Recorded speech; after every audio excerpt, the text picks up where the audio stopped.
नमस्ते। ओवरव्यू में आपका स्वागत है। आज हमेशा की तरह 3 विषय। मंदिर धुलवाकर क्या भाजपा ने अपने पैर पर कुल्हाड़ी मार ली है। दूसरा, केजरीवाल की रिहाई क्या भाजपा की मुश्किलें बढ़ाएगी। और तीसरा, मोदी जी कौन सा विदेशी हाथ आपके विरुद्ध है। इन तीनों विषयों पर बात करने से पहले आपसे आग्रह, चैनल को सब्सक्राइब करें और अगर हो सके तो चैनल की मेंबरशिप भी ले लें। मेंबरशिप का मतलब कि हर महीने आपको एक छोटी रकम हमें आर्थिक सहयोग के रूप में देनी होती है। और अगर आप हर महीने का कमिटमेंट नहीं करना चाहते हैं तो एक बार एक मुश्त वन टाइम भी आप आर्थिक सहयोग कर सकते हैं। हमें आपके इस आर्थिक सहयोग की आवश्यकता है जिससे चैनल सुचारू रूप से चल सके। तो सबसे पहली बात, मंदिर धुलवाकर क्या भाजपा ने अपने पैर पर कुल्हाड़ी मार ली है। परसों कल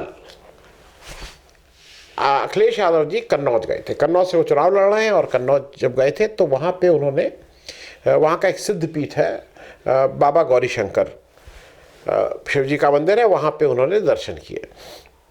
ये जनरली वो होता है कि कोई भी शुभ काम शुरू करने से पहले कहीं पे भी सारे लोग मंदिर जाते हैं, दर्शन करते हैं। ये रूटीन काम था। तो वहाँ दर्शन किए, फिर पूजा की पूरी विधिवत। जब वो वहाँ से पूजा वूजा करके चले गए, वहाँ वो सब हो गया तो बीजेपी के कार्यकर्ता वहाँ पहुँचे। अच्छा, बीजेपी के कार्यकर्ताओं की दिक्कत क्या है कि इनकी ट्रेनिंग, वो ट्रेनर अमित शाह साहब रहे हैं, जिनको अगर आपको याद हो वो अपने आईटी सेल के एक बार शिविर में कैसे ट्रेनिंग दे रहे थे कि झूठ बोलो और झूठ को भी ऐसा बोल दो और फैला दो, ये सब। वहाँ पे बीजेपी कार्यकर्ताओं ने पहुँच के उस मंदिर को गंगा जल से धोया। बीजेपी के जो कार्यकर्ता है तो उन्होंने पहले तो ये कहा कि भाई ये जूता पहन के, इनके साथ के कुछ लोग जूता पहन के आ गए थे और मंदिर अपवित्र हो गया इसलिए हमने इसको धोया। बाद में जब इस पर प्रेशर बढ़ने लगा और जब शायद कहीं से ऊपर से डांट पड़ी होगी, हालांकि डांटने वाला आईटी मतलब इन ट्रोल्स को डांटने वाला कौन है, फिर एक आफ्टर थॉट पे सोच समझ के उन्होंने कहा कि अरे हम इसलिए धो रहे हैं कि अखिलेश यादव के साथ कुछ मुस्लिम भी मंदिर में चले गए थे, घुसे थे, इस कारण उस मंदिर को गंगा जल से धो दिया। अब जरा मैं समझना चाहता हूं कि अच्छा, समाजवादी पार्टी का बिल्कुल स्पष्ट कहना है, क्योंकि जो ये लगा भी है, सबको लगा भी था, कि अखिलेश यादव के बैकवर्ड होने के कारण, जो आजकल एक मोदी जी चलाते हैं ना, सनातनी संस्कारी, तो उस परिभाषा के अनुसार अखिलेश यादव जी के बैकवर्ड होने के कारण ये मंदिर को धोया गया। ये पहले भी कर चुके हैं, इससे पहले भी हो चुका है। जब अखिलेश यादव जी मुख्यमंत्री आवास खाली किए थे, नए मुख्यमंत्री आए थे, तो उस समय भी गंगा जल से धुलाया गया था। अब चक्कर क्या है कि ये जो आरएसएस और बीजेपी की का माइंडसेट है, ये सदैव अगड़ी पिछड़ी आगे पीछे इसमें हरदम घूमता रहता है।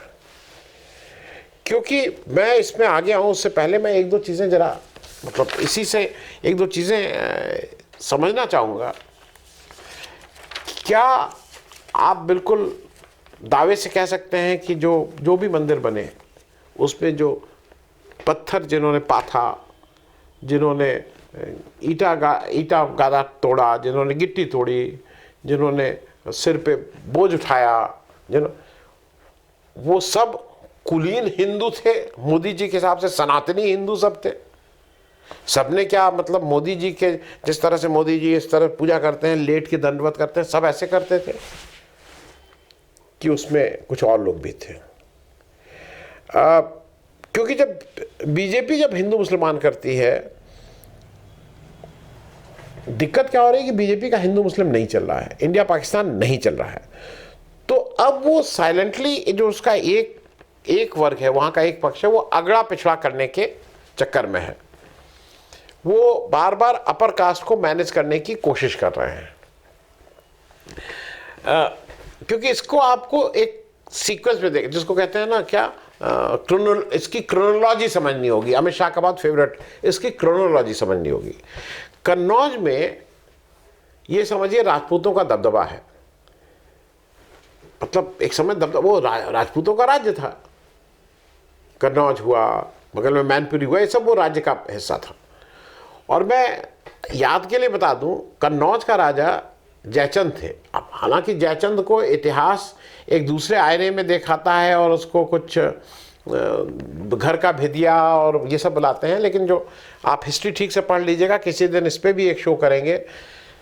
जयचंद ने किन परिस्थितियों में पृथ्वीराज चौहान से लड़ाई की थी, पृथ्वीराज चौहान ने जयचंद की लड़की, उनके मामा होते हुए भी उनकी मतलब संयोगिता को कैसे अगवा किया था, वो सब एक अलग हिस्ट्री है। लेकिन वो वहाँ पे कन्नौज राजपूतों का गढ़ है। अब वहाँ पे क्या है कि राजपूत इस समय नाराज चल रहे हैं बीजेपी से। अब इसी प्रेशर के चलते अगर आपको हो तो अभी अंतिम में जो 2 लास्ट सीटों पे सीट डिक्लेयर हुई, लास्ट वही 2 लास्ट सीटें हैं, रायबरेली और कैसरगंज। दोनों जगह राजपूत देने पड़े हैं। दिनेश सिंह को यहाँ देना पड़ा रायबरेली में, और कैसरगंज में बृजभूषण के लड़के को। अब ये कैसे उसको बैलेंस किया जाए। एक चीज़ और जान लीजिए, अखिलेश यादव की जो पत्नी है डिंपल यादव जी, वो राजपूत हैं। तो राजपूतों का एक वर्ग की सहानुभूति हरदम अखिलेश के साथ रहेगी, इसमें कोई ऐसी मुश्किल चीज़ नहीं है। वो कन्नौज से अच्छा, दूसरा क्या है, वो कन्नौज से सांसद भी रही हैं, 2 बार सांसद रही हैं। इसी कड़ी में ये सारी चीज़ें एक दूसरे से रिलेटेड है। इसी कड़ी में एक या 2 दिन पहले मैनपुरी में डिंपल यादव जी जहाँ से चुनाव लड़ रही हैं, वहाँ से समाजवादी पार्टी के कुछ वर्कर एक सभा से लौट रहे थे, तो महाराणा प्रताप की मूर्ति के पास खड़े होकर उन्होंने कुछ नारे लगाए, महाराणा प्रताप की जय बोले, सपा की जय बोले, इंडिया गठबंधन की जय बोले। उसकी वीडियो बनी और वो सर्कुलेट हुई। बीजेपी के आईटी सेल ने उसके साउंड को म्यूट करके उस वीडियो को सर्कुलेट कर दिया कि देखिए महाराणा प्रताप के मूर्ति पे चढ़ के ये उसका अपमान कर रहे हैं। और वहाँ पे भी ये सब फिट रहते हैं, मालूम नहीं है, मतलब इन लोग गंगा जल और साफ है। वहाँ पे भी बीजेपी के लोग पहुँच गए, उसको साफ सफाई की और फिर वहाँ यादव विरोधी नारे लगाए। फिर से वही डर था कि डिंपल यादव चूँकि शादी से पहले मतलब राजपूत सरनेम था, रावत थी, शादी के बाद यादव से शादी हुई, तो उनको दोनों वर्ग के वोट बिल्कुल ठीक से मिल रहे थे। अब यहाँ कैसे यादव राजपूत को तोड़ा जाए, ये बात थी। अब जो मोदी जी, अब हुआ क्या है कि ये जो क्यों ये सब हो रहा है, मोदी जी पहले ओबीसी ओबीसी ओबीसी सुबह से शाम तक रटते थे। जब इधर से राहुल गांधी ने जाति जनगणना, अखिलेश यादव ने पीडीए शुरू किया, तो अब मोदी जी जाति जनगणना भूल गए। अब वो कहते हैं कि 4 वर्ग हैं, ये हैं। अब दूसरा क्या हुआ, मोदी जी अपनी विचारधारा के प्रभाव में उनको लगा कि संविधान बदल देंगे, 400 के पार चले जाएंगे। वो गले की हड्डी बन गया है, वो लेने के देने पड़ गए हैं उससे। अब वो एक और लाए, सनातन ने कहीं से निकाल के संगोल और क्या क्या, सनातन और अपर कास्ट को खुश करने के लिए। तो अपर कास्ट तो खुश हुआ या नहीं हुआ, लेकिन बैकवर्ड और ओबीसी और दलित आपसे भाग गए, क्योंकि जब आप वहाँ गाली देना शुरू किए तो सनातन जो मनुवादी आप उसको अगर सोच के होंगे और उस व्यवस्था को लागू करना चाहेंगे तो कहीं ना कहीं दिक्कत होगी। रही सही कसर रूपाला की जैसे राजकोट में आपने गाली दिलवाई अपने पटेल वोट को कंसोलिडेट करने के लिए, बैकवर्ड्स को खुश करने के लिए। तो अब ना आप उधर के रहे ना इधर के रहे, राजपूत वहां से नाराज हो गए, वो एक अलग बड़ा आंदोलन बन गया। अब मुझे सिर्फ एक चीज़ ये बात है और एक खतरा ये है कि मोदी जी चुनाव के चक्कर में और भाजपा, जैसे बालाकोट पुलवामा हुआ था, जो सतपाल मलिक बार बार कह रहे हैं कि क्या हुआ था और कैसे किया गया था, उसी तरह से कहीं कोई बड़ा हादसा ना करवा दें, क्योंकि चुनाव तो 3 फेज के बाद इनके हाथ से निकल गया है। तो अब एक खतरा ये है कि सबको धैर्य के साथ रहना है। जितना भी प्रोवोकेशन बीजेपी के लोग करें, कुछ प्रोवोक नहीं करना है, जाके ठीक से वोट देना है और इसको बराबर ये मन में विचार रखना है कि किसी भी कीमत पे कोई भी प्रोवोकेशन पे रिएक्ट नहीं करना है। अब दूसरी बात, केजरीवाल की रिहाई क्या भाजपा की मुश्किलें बढ़ाएगी? केजरीवाल जी की आज एक लंबी बहस सुप्रीम कोर्ट में कई दिनों से चल रही थी उनके जमानत को लेके। आज उसका ऑर्डर, अब दोनों तरह की चीज़ें आ रही हैं। कुछ लोग कह रहे हैं ऑर्डर रिजर्व हो गया, कुछ लोग कह रहे हैं कि परसों की डेट पड़ गई है। फिलहाल ये आज सुबह से सुन रहे थे कि केजरीवाल जी को जमानत मिलेगी कि नहीं मिलेगी। हालांकि जो जस्टिस खन्ना और जस्टिस दत्ता का रुख से और जितनी उन्होंने बातचीत कही और जितना हो किया, उससे साफ लग रहा था कि इनको केजरीवाल जी को एक कंडीशनल जमानत मिल जाएगी।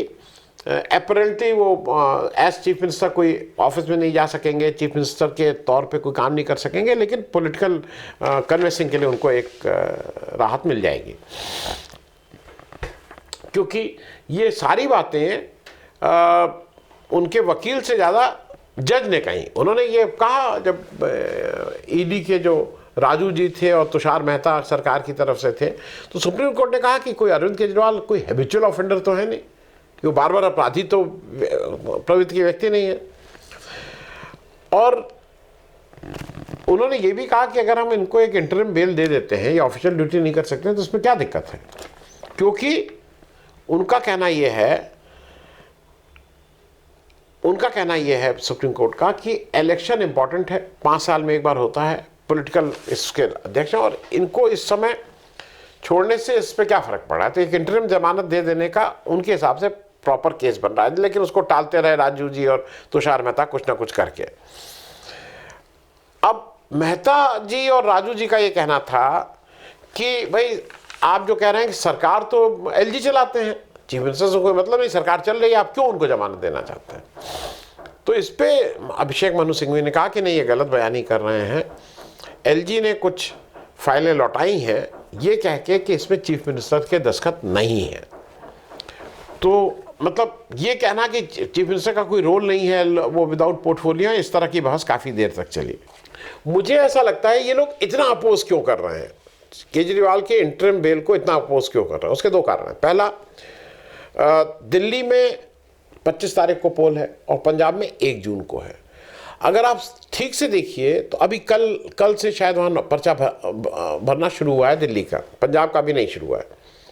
ये बिल्कुल राइट टाइम है आम आदमी पार्टी के जो सबसे बड़े मतलब राष्ट्रीय अध्यक्ष भी हैं और उनके सबसे बड़े प्रचार करने वाले जो हैं, अगर इस समय अरविंद केजरीवाल की एंट्री हो जाती है, वो जेल से छूट जाते हैं, तो आम आदमी पार्टी का और इंडिया गठबंधन का जो चुनावी जो अभियान रहेगा उसमें कई गुना, 1-2-4 गुना नहीं, कई 100 गुना उसमें तेजी आ जाएगी। तो उससे बीजेपी डरी हुई है, क्योंकि अभी बीजेपी दिल्ली में कुछ सीटों पे लड़ रही है, इसमें कोई दो राय नहीं है। और शायद अंतिम निर्णय अगर जैसी आज स्थिति है तो उसमें बीजेपी 4 सीटें जीत सकती है, 5 भी सीटें जीत सकती है, सब तो नहीं जीतेगी। लेकिन अगर अरविंद केजरीवाल छूट के आ जाते हैं तो बीजेपी का डिब्बा गोल भी हो सकता है, इसमें भी कोई दो राय नहीं है। क्योंकि कभी कभी ये लगता है कि क्या प्रकृति उनकी मदद कर रही है, क्योंकि वो अगर आज से 20 दिन पहले भी अगर रिलीज हो जाते तो ये वाली बात नहीं। अब तो मामला जैसे राहुल गांधी या कांग्रेस पार्टी ने चुनाव में इनका नाम लास्ट तक रायबरेली में नहीं बता के एक बड़ी जीत है, एक बड़ी बढ़त ली है। लोगों का इंटरेस्ट हुआ, सब लोग पूछने लगे। पहले ही आके चुपचाप भर के चले जाते, याद भी नहीं रहता। किसी को याद है कि राजनाथ सिंह ने भरा, किसी को, मेरा कहना है वो इवेंट बन गया। उसी तरह से केजरीवाल अगर छूट के आ जाते हैं तो वो बड़ा इवेंट हो जाएगा, और उसको कैसे यूज़ करना है ये केजरीवाल से बेहतर इस देश में कोई नहीं जानता है। मैं एक चीज़ और कहूँगा कि जो ये कहा जा रहा है कि इसके फ्लड गेट्स खुल जाएंगे, ये बार बार, अरे भाई हेमंत सोरेन का अब झारखंड में अब शुरू हो रही है वोटें। 13 मई को है, 20 को है, 26 को है और 1 जून को, 4 चरण में वोटिंग है। अगर केजरीवाल साहब बाहर आते हैं तो मेरे ख्याल में एक बहुत फिट केस होगा हेमंत सोरेन को भी बाहर आने के लिए, कंडीशनल उस पर। हालांकि वो चीफ मिनिस्टर नहीं है, लेकिन फिर भी उनको कंडीशन पे वो आ सकते हैं। ये बीजेपी के लिए बिल्कुल ये खतरे का है। बीजेपी की इससे परेशानी बढ़ेगी। बीजेपी को ये लगता है कि अगर केजरीवाल आ जाएंगे, और ये तय बात है कि केजरीवाल के बाहर आने से वो वोट का फ़र्क, मैं पहले भी कहता रहा हूँ कि 1 वोट का पड़ेगा कि 1 लाख का पड़ेगा कि 10 लाख का पड़ेगा, लेकिन फ़र्क तो पड़ेगा अगर केजरीवाल बाहर निकल आएंगे। अब तीसरी बात, मोदी जी कौन सा विदेशी हाथ आपके विरुद्ध है? मोदी जी ने फिर वो कहा कि विदेशी हाथ जो हैं वो इस समय लगे हुए हैं मेरे पीछे। भाई सबसे ज़्यादा तो आप कहते हैं सबसे ज़्यादा दोस्ती आपकी विदेशों में, आप बार बार ये डंका पीटते हैं कि मैं सबसे ज़्यादा हूँ, मेरी सबसे दोस्ती है, मैं सबसे हाथ मिलाना, गले मिलना, वो ये सब आप करते रहते हैं। तो कौन आपका विदेशी हाथ आपके पीछे है? दुनिया की 2-3 बड़ी ताकतें हैं भाई। अमेरिका में तो आपके, अगर सबको याद हो तो सबको ही याद है कि आप ही जाके कहे थे ना आपकी बार ट्रंप सरकार, तो क्या वहाँ अमेरिका के लिए विदेशी हाथ था? आपके तो दोस्त इतने हैं अमेरिका में, चीन के जो करता धरता है उनके साथ तो आप कितना आप झूला झूलते हैं, खूब मिलते जुलते हैं, गले लगाते हैं, तो आपकी तो बहुत घनिष्ठ संबंध है। ये कौन विदेशी हाथ है? आप नाम क्यों नहीं बता रहे हैं? क्योंकि 2-3 झूठ, ये झूठ लगातार बोलना, विदेशी हाथ। फिर आपने कहा कि प्रज्वल रेवन्ना का जो वीडियो है उसकी टाइमिंग देखिए साहब जरा। स्मृति ईरानी एक अपना अलग झूठ की फैक्ट्री चालू कर दी है। उन्होंने एक और ले लिया है कि अगर कांग्रेस की सरकार आ गई तो राम मंदिर का जो सुप्रीम कोर्ट का निर्णय है वो बदल दिया जाएगा। सत्ता राहुल गांधी और गांधी परिवार के पास आ गई तो वो राम मंदिर के निर्माण का पूरा फैसला ही बदल देंगे। अब यहाँ जितने ग्रामवासी हैं, इस मंदिर को कुछ हो जाए, आप होने दोगे? राम मंदिर को कोई आंख दिखाए, आप आंख दिखाने दोगे? और मोदी अगर नहीं होते तो राम मंदिर बनता? तो इसीलिए आज आपसे कहने आई हूं कि पहले कांग्रेस पार्टी और गांधी परिवार गरीब की कमाई पर हाथ मारती थी, आज कांग्रेस पार्टी और गांधी परिवार हमारी आस्था पर हाथ साफ करना चाहते हैं, हमारा मंदिर निर्माण का फैसला पलटाना चाहते हैं। आप विदेशी हाथ की बात कर रहे हैं। हिंडनबर्ग रिपोर्ट आई थी जिसको आप लोग साजिश बता रहे थे। आपने उसने जो बताया था कि आपके यहाँ क्या क्या हो रहा है, आपने उस पर एक भी किसी कार्रवाई, एक भी चीज़ पे कार्रवाई की? आप एक चीज़ और समझिए मोदी जी, ये जो आप सब बात करते हैं, एक बेसिक फैक्ट समझ लीजिए। आप इतना, आपके आईटी सेल के जो ट्रोल हैं वो हो, या आप इतना दिखाए जाते हैं 1 मिलियन, 5 मिलियन, 6 मिलियन, ये सारा कुछ तो आप ही के मित्रों के हाथ में है। हिंदुस्तान का तो कोई नहीं है। सारा मीडियम, पूरा ये जो व्यवस्था है, चाहे फेसबुक,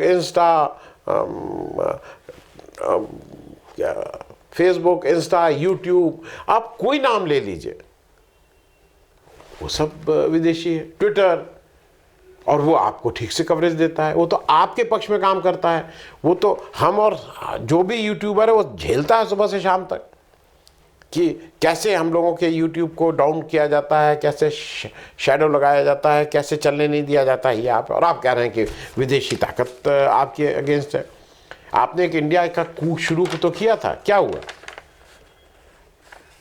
क्योंकि मैं इस बात को बार बार इसलिए कह रहा हूं कि आप विदेशी ताकत करते हैं, इंडिया पाकिस्तान करते हैं। एक चीज़ ज़रा फिर से बताइए, इंडिया पाकिस्तान करते हैं, इंदिरा गांधी कभी पाकिस्तान नहीं गई, मनमोहन सिंह कभी पाकिस्तान नहीं गए, नरसिम्हा राव कभी पाकिस्तान नहीं गए। आप क्यों दौड़े दौड़े पाकिस्तान चले गए थे? वहाँ तो बुलाया भी नहीं गया था। और सिर्फ पाकिस्तानी नहीं गए, आपने एक ऐसा काम किया है, आपसे कोई सवाल नहीं पूछ रहा है, आपने आईएसआई को भारत की धरती पे बुला के पठानकोट में इंस्पेक्शन कराया 2016 में। ये आज तक नहीं हुआ था कि आईएसआई हमारी धरती पे आके इन्वेस्टिगेशन करे। आपने वो काम किए और आप कहते हैं कि विदेशी हाथ। तो विदेशी हाथ किसका किसके साथ है ये तो सबको दिखता ही है, इसको बताने की ज़रूरत नहीं है।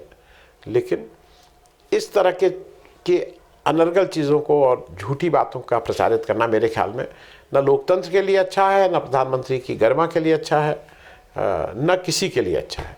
बहुत बहुत धन्यवाद। Thank you so much.